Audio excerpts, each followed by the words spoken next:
안녕하세요. 슬기로운 캠핑 생활입니다. 오늘은 한 달 전에 새로 개통한 대중교통을 이용해서 여행을 가려 합니다. 오늘 제가 가는 곳은 기존에는 대중교통으로 가기에 불편해서 주로 자가용으로 가야 했었는데요. 지금은 훨씬 편해졌습니다. 오늘의 출발지는 서울이 아닌 경기도 성남인데요. 이곳은 판교역입니다. 서울에서는 지하철로 약 20분 정도면 도착할 수 있습니다. 판교역은 전국에서 유일하게 지하에서 바로 열차를 탈 수 있는데요. KTX 이음열차와 지하철이 같은 노선을 공유하고 있습니다. 특히 한 달 전에 중부 내륙선이 추가 개통을 했는데요. 충주에서 문경까지 개통하였습니다. 판교에서 문경까지는 1시간 반이면 충분히 도착을 합니다. 이렇게 지하철 승강장에서 바로 KTX를 탑승할 수 있습니다. KTX 이음열차는 좌석 간격도 넓고 무선 충전기 등 편의시설도 좋습니다. 이제 출발합니다. 열차는 복잡한 도심을 벗어나 곧 대한민국의 내륙 깊숙이 달려갑니다. 내륙을 달리다 보니 높은 산이 없고 넓은 평야가 많습니다.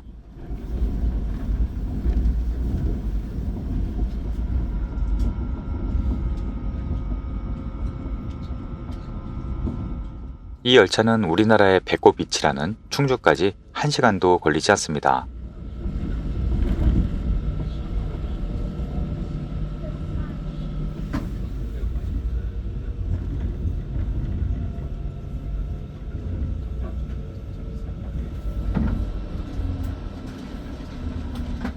약 1시간 20분을 달려 오늘의 목적지에 도착하였습니다.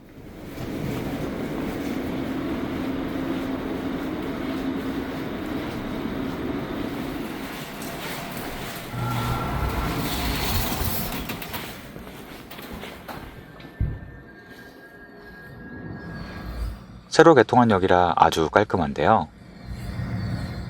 이곳은 충북 괴산에 위치한 연풍역입니다. 현재는 상행선, 하행선 각각 매일 4번씩 운행 중입니다. 역사 2층에 있는 한옥이 인상적이네요. 오늘 이곳에서 버스로 환승할 건데요. 제가 오늘 가려는 곳은 하루 2번, 11시, 3시 반 버스가 운행 중입니다. 저처럼 첫 열차를 타고 오셨다면 11시 버스를 여유있게 기다리실 수 있습니다. 아직 버스 노선이 연풍역 바로 앞까지 오진 않는데요. 곧 노선이 조정될 것 같다고 하네요. 현재는 연풍역 바로 앞쪽 길가로 내려가시면 됩니다. 길 건너편에 작은 버스 정류소가 있는데요. 이 정류소 맞은편에서 104번 버스를 탈 겁니다. 신풍리라고 적힌 바위 앞에서 기다리시면 됩니다. 버스는 이 다리를 건너갈 겁니다. 지방버스는 도착 예정 시간보다 조금 일찍 도착하는 경향이 있어서 10분 전쯤에는 미리 기다리시는 게 좋습니다.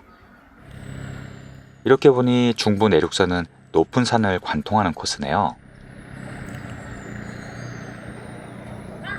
아직 신설역이다 보니 주변에 상업시설은 부족한 편입니다. 모텔 몇 개와 식당 몇 개가 보이네요. 예정보다 5분 빨리 104번 버스가 도착했습니다. 이 버스를 타고 5분쯤 가시면 됩니다.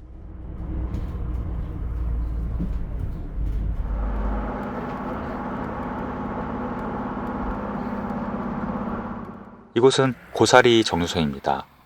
이곳에서 오늘의 트레킹이 시작됩니다. 조금 올라가니 주변이 깊은 숲속으로 바뀝니다. 공기가 너무 좋네요.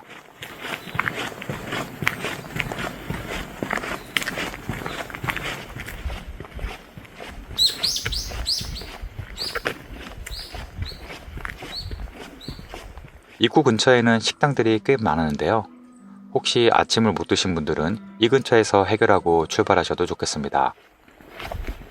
고사리 버스 정류소에서 15분쯤 걸어가면 잘 가꿔진 트레킹 코스로 이어집니다. 이곳은 조령산 자연휴양림 입구입니다. 오른쪽으로 가면 휴양림이고 저희는 왼쪽 길로 갈 겁니다.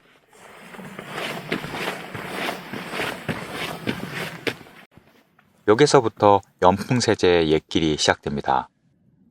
정상까지는 30분 정도면 충분하고 경사도 그리 급하지 않아 걷기에 편합니다.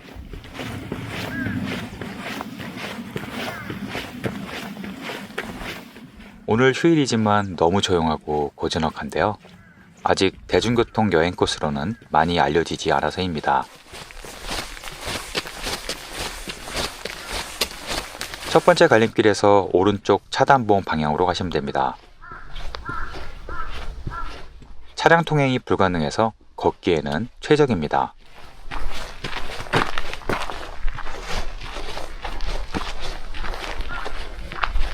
산책로가 아주 잘 가꿔져 있어서 걷기에 너무 좋았습니다. 매주 이렇게 좋은 길을 골라서 걷다 보니 다리와 심장이 점점 더 튼튼해지는 것 같네요.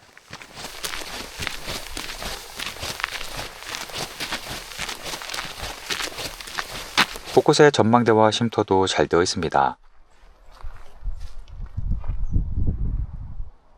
아래쪽은 조령산 자연휴양림입니다.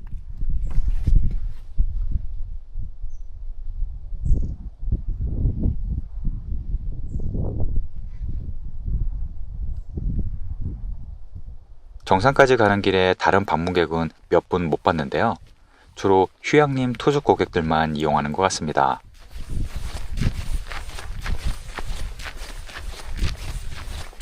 산 중턱에 꽤 큰 찻집과 매점이 있었는데요. 이런 곳에 있는 게 신기하네요.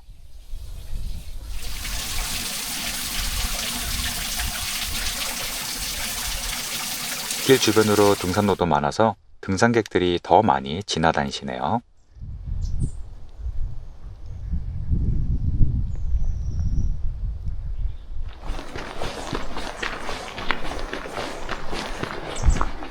약 30분쯤 올라오니 과거를 보러 가는 선비 동상이 있습니다. 정상 부분이 오히려 더 넓고 확 트여 있는데요.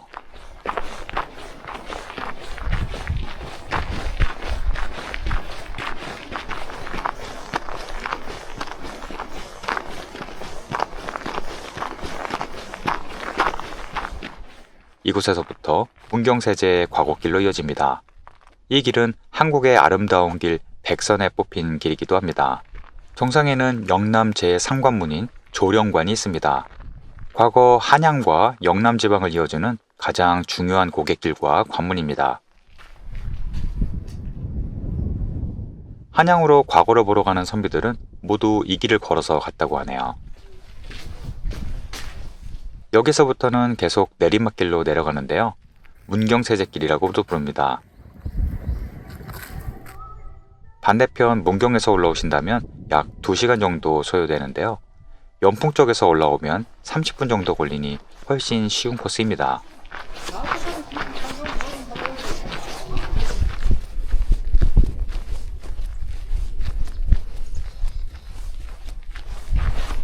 이곳의 높이는 해발 600m 정도 되는데요. 과거 이 길이 없었다면 쉽게 넘을 수 없는 높은 고개입니다.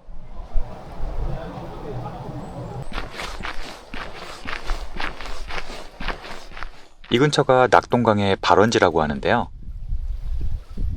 수량은 적지만 이런 물들이 모여 큰 강과 바다를 이루는 거겠죠?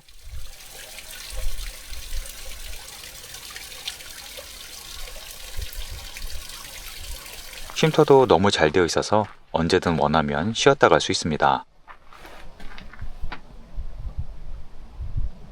쉼터마다 빗자루가 놓여 있더라고요.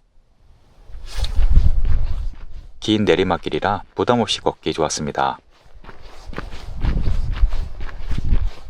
세제길은 울창한 소나무숲이 인상적인데요. 아래로 내려갈수록 더 굵은 소나무숲을 만날 수 있습니다.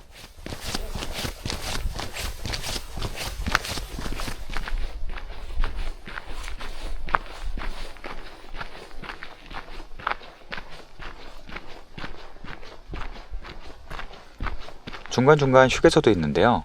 이곳은 동화원 휴게소입니다. 이곳이 도립공원으로 지정되기 이전부터 있던 휴게소들이고 메뉴도 다양한 편입니다.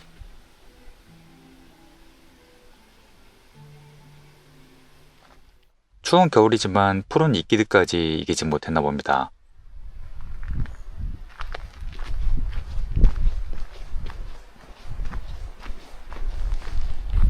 세제길 곳곳에는 기관개석이 많은데요. 특이한 바위 옆에는 늘 이렇게 소원 돌탑들이 만들어져 있네요.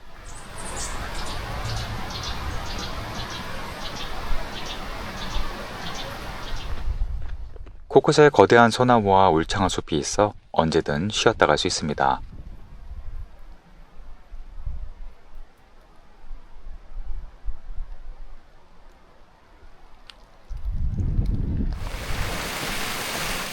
올겨울은 유난히 춥지 않다 보니 벌써 봄이 온 듯한 착각이 듭니다.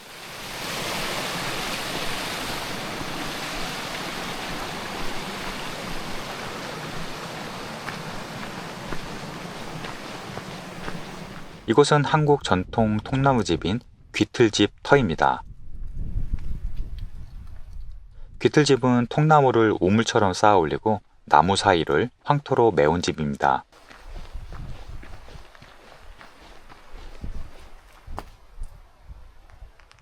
지붕은 갈대등으로 엮어서 겨울에 따뜻하고 여름에 시원하다고 합니다.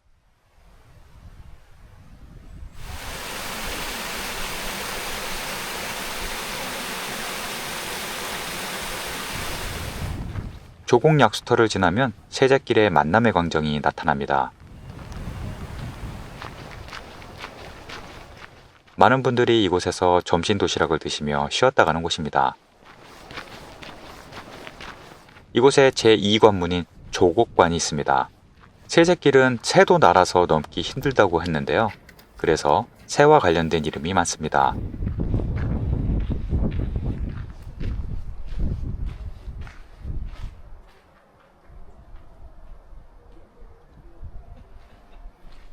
조곡관은 천연의 요새인데요. 규모는 크지 않지만 천혜의 자연환경을 그대로 활용한 관문입니다.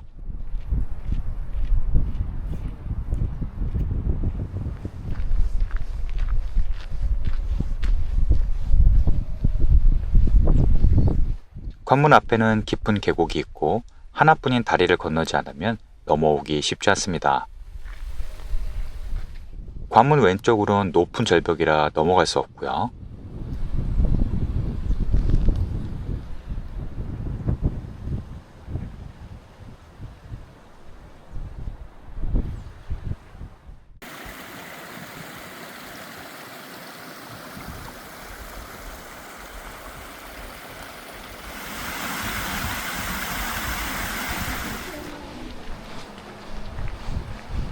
이곳은 조곡폭포인데요. 인공폭포인데 겨울이라 가동을 안 하고 있네요. 여름에는 아주 시원하게 쏟아지는 폭포입니다.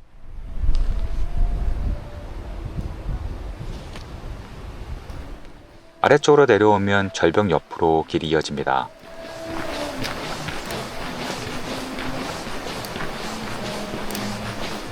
메바이 폭포도 꽁꽁 얼어붙었네요.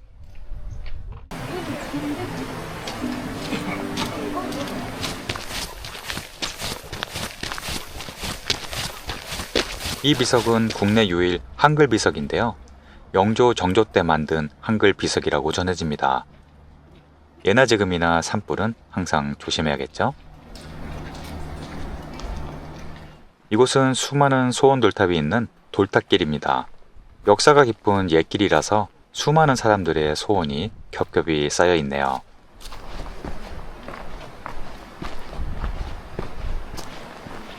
계곡 건너편에 깎은 듯한 절벽은 마치 사당이나 신전처럼 보입니다.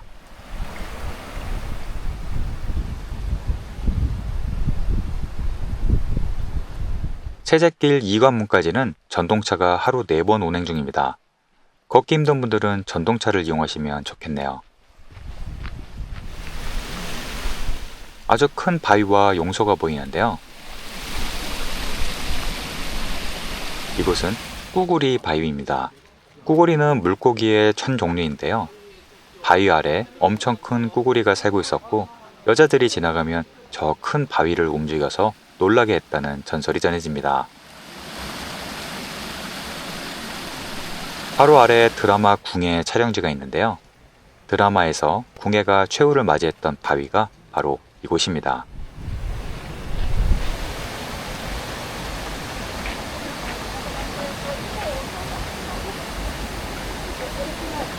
이 정자는 교기정이라고 하는 곳인데요. 예전에 경상감사가 새로 오면 업무 인수인계를 하고 도장을 전달했다는 곳입니다. 교기정 바로 옆에 특이한 모양의 소나무가 있는데요. 가지는 교기정 방향으로, 몸통은 길 쪽으로 휘어 있어서 마치 춤을 추며 방문객을 환영하는 여인과 같다고 합니다. 교기정 바로 아래는 큰 돌벽이 있는데요. 규모가 상당히 큽니다. 이곳은 조령원터입니다. 조령원은 옛날 이 길을 오가던 관리들에게 숙식을 제공하던 곳인데요. 그 규모만 봐도 얼마나 이곳이 번성했었는지 알 수 있습니다. 특히 거대한 돌로 만든 분이 인상적이네요.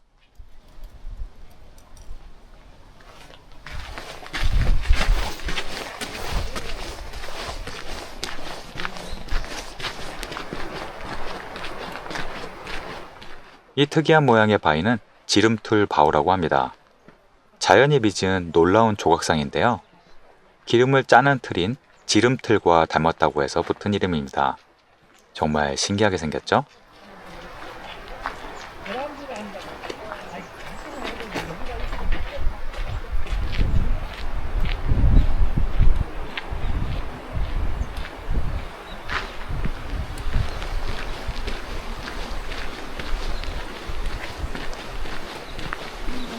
이제 세잣길을 거의 다 내려왔습니다. 내리막길이라서 여기까지 1시간 정도 걸렸네요.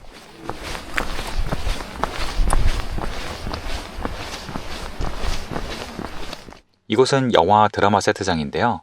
주로 사극을 찍는 세트장입니다. 때마침 지금도 촬영을 하고 있더라고요.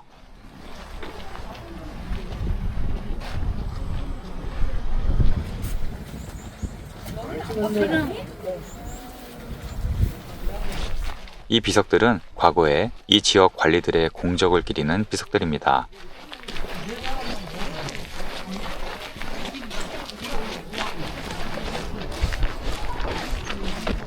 이제 첫 번째 관문인 주훌관이 나왔습니다.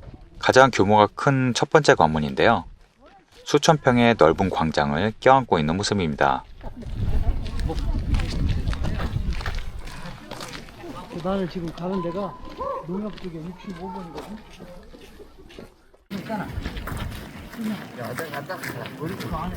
관문 왼쪽으로는 주울산이, 오른쪽에는 조룡산이 뻗어 있는 천혜의 요새입니다.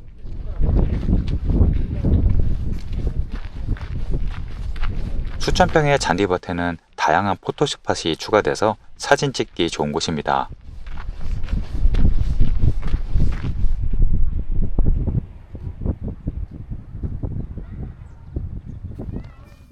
광장 아래에는 문경 옛길 박물관이 있습니다.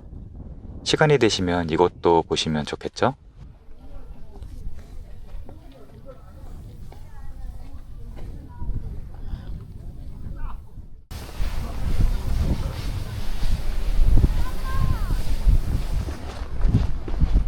문경세제 입구에는 상업시설이 아주 잘 되어 있는데요. 식당과 카페도 많아서 뒤풀이하기에 좋은 곳입니다. 저는 여기서 또 다른 새로운 명소로 가려고 합니다.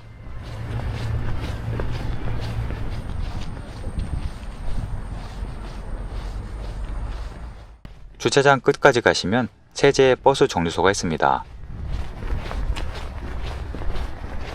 여기에서 20-1번 버스를 타고 금세 갈 수 있습니다. 저는 2시 10분 버스를 타려 합니다. 참고로 이곳에서 문경역까지는 하루 4번 버스 노선도 신설되었습니다. 그리고 문경시가 전국 최초로 시내버스 전면 무료화를 시행했는데요. 관광객들에게도 큰 도움이 될 것 같습니다. 저는 2시 10분 20-1번 버스를 탔습니다.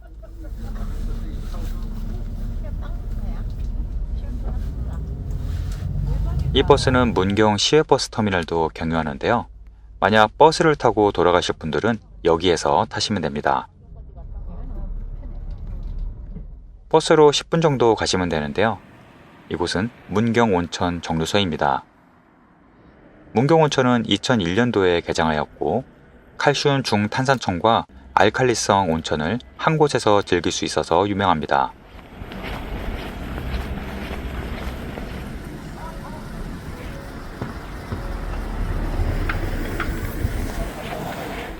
온천 뒤쪽으로 낮은 산이 있는데요.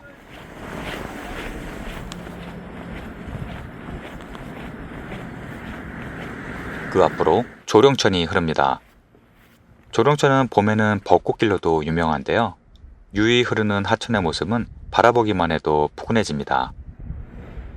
조령천 다리 건너 큰 조용탑 쪽으로 가시면 됩니다.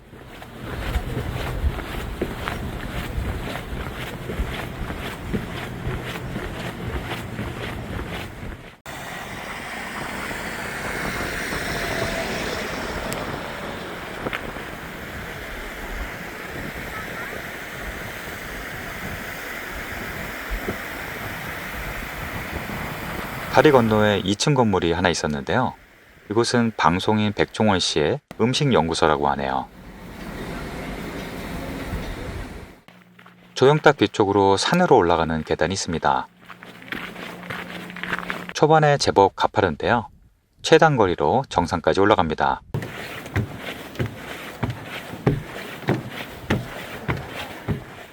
중간에 작은 정자가 있는데요. 이곳에서 보는 경치가 기가 막힙니다.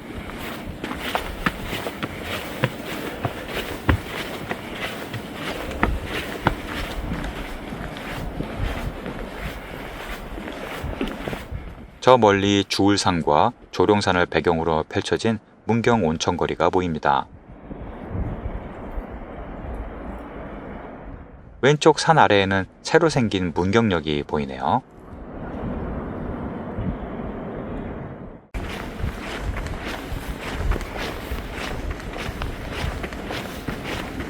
정자를 지나 조금 더 올라가면 산 정상에 높은 건물이 보이는데요. 이곳은 작년에 개통한 복명산 출렁다리입니다.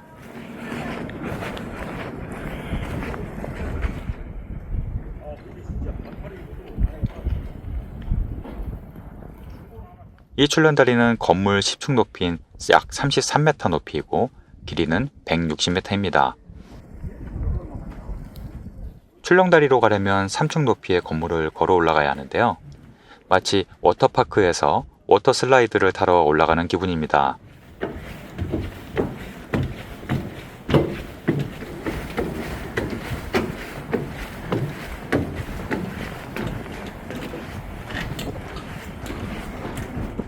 주변에 높은 산이 없어서 실제보다 더 높아 보이네요.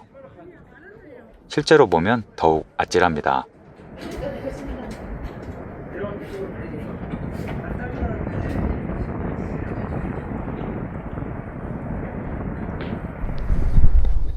저 멀리 산을 배경으로 높은 막루 건물이 보이는데요.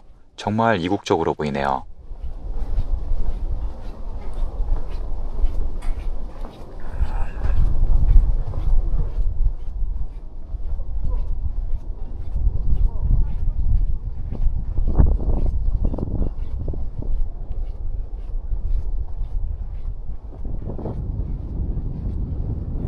다리 바닥은 철망이라 더욱 악진한데요. 만약 일출 일몰 때 맞춰서 올라오면 더 멋진 비경을 볼 수 있겠네요.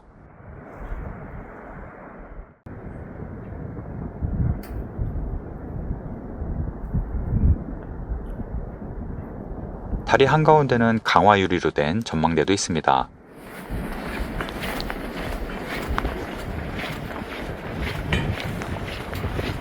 전국에 출렁다리가 많지만 문경에 오신다면 꼭 한번 방문해 볼 만한 곳입니다.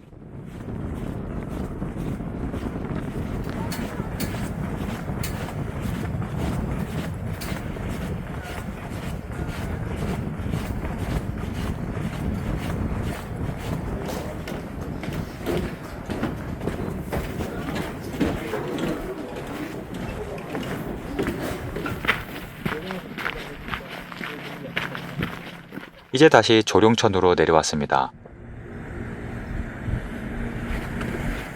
이곳까지 왔는데 온천을 빼놓을 수 없겠죠? 문경 종합온천에서 여행의 피로를 풀고 싶었습니다. 성인은 9,000원인데요. 오래된 곳이지만 깔끔하게 관리가 잘 되고 있었습니다. 내부도 잘 관리되고 있었고 2가지 온천을 동시에 즐길 수 있었습니다. 2시간 동안 손가락이 쭈글거릴 정도로 푹 쉬고 나왔습니다. 온천 주변에는 식당도 많은데요. 이곳이 약돌 돼지로 유명하다고 하니 안 먹을 수 없겠죠?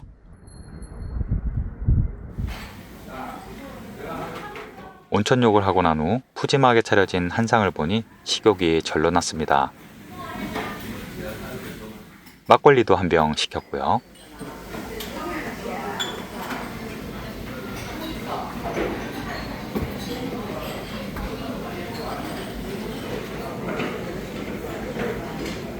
근처 카페에서 커피도 한잔하면서 여유를 부려봅니다. 이제 7시 정도 되었는데요. 주변에 숙소도 많이 보이네요. 복명산 출렁다리는 야간에는 조명이 들어옵니다. 이제 다시 조룡천으로 갔는데요. 낮에 못 봤던 보름달이 떴네요.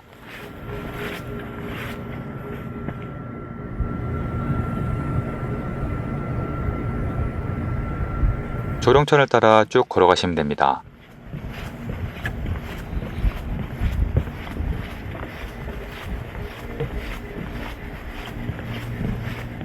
조명이 켜진 벚꽃나무를 따라가시면 되는데요.